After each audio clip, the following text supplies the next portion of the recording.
संतोष देशमुख हत्या प्रकरणी एक मोठा खुलासा झाला आहे. ताई, पहिली प्रतिक्रिया काय तुमची? कसं आहे की आता जी चार्जशीट फाईल झाली आहे त्याचे काही डिटेल्स आत्ता आले आहेत आणि 1758 पानाची चार्जशीट फाईल केली असं सांगण्यात आलं आहे. तर त्यातले बुलेट पॉईंट्स जे आपण म्हणू तर ते अतिशय धक्कादायक बाब ही आहे की एकतर राजकीय दबाव होता हे नक्की, धनंजय मुंडे यांचा दबाव होता हे नक्की.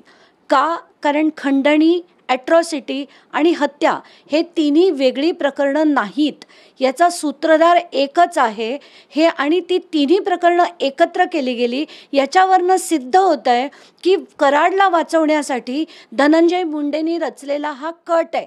आणि आता याच्यातले जर आपण बुलेट पॉईंट्स बघितले तर 6 तारखेला जी मारामारी झाली अवादाच्या परिसरात, त्यानंतर 7 तारखेला सुदर्शन गुळे आणि वाल्मी कराड यांच्यामध्ये चर्चा होते की असं कोणी उठेल आणि असे जर थांबवायला लागले तर कसं चालणार. म्हणून ते ठरवतात की आपल्याला कुठच्याही परिस्थितीत अशा लोकांना धडा शिकवायला हवा.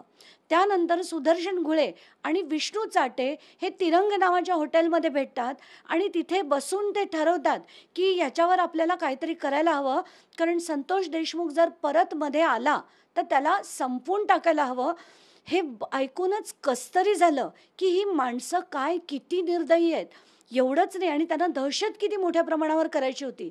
एवढंच नाही तर त्याच्यानंतर जो 9 तारखेला जे निर्दयी कृत्य झालं आहे त्याचासुद्धा व्हिडिओवर, म्हणजे व्हॉट्सॲप व्हिडिओ कॉलवर जे आपण आत्तापर्यंत फक्त ऐकलं होतं ते आता चार्जशीटमध्ये लिहून काढलेलं जेव्हा आपण बघतो तेव्हा खात्री पटते की ही माणसं असूच शकत नाहीत.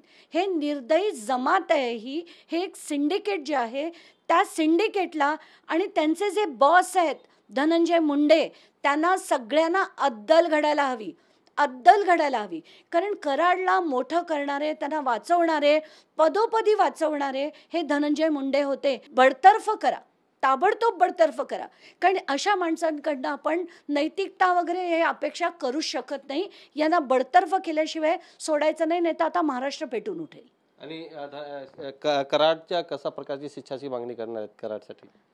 त्याला ही should be send to the gallows. यांना फाशीशिवाय दुसरी कुठची शिक्षा होऊच शकत नाही, कारण इतक्या निर्दयतेने त्यांनी प्लॅन करून सगळं करून कट करून त्याला मारलंय हे याच्यातनं सिद्ध झालंय. त्यामुळे मला असं वाटतं की अशा लोकांना फाशीपेक्षा काहीही शिक्षा दुसरी होऊच शकत नाही, फाशीच झाली पाहिजे. कॅमेरामॅन खंडूसह गोविंद ठाकूर, TV9 मराठी, मुंबई.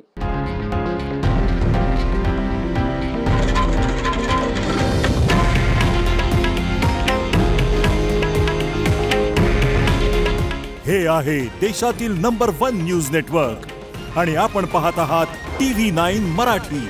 काळजी तुमची, हित महाराष्ट्राचं.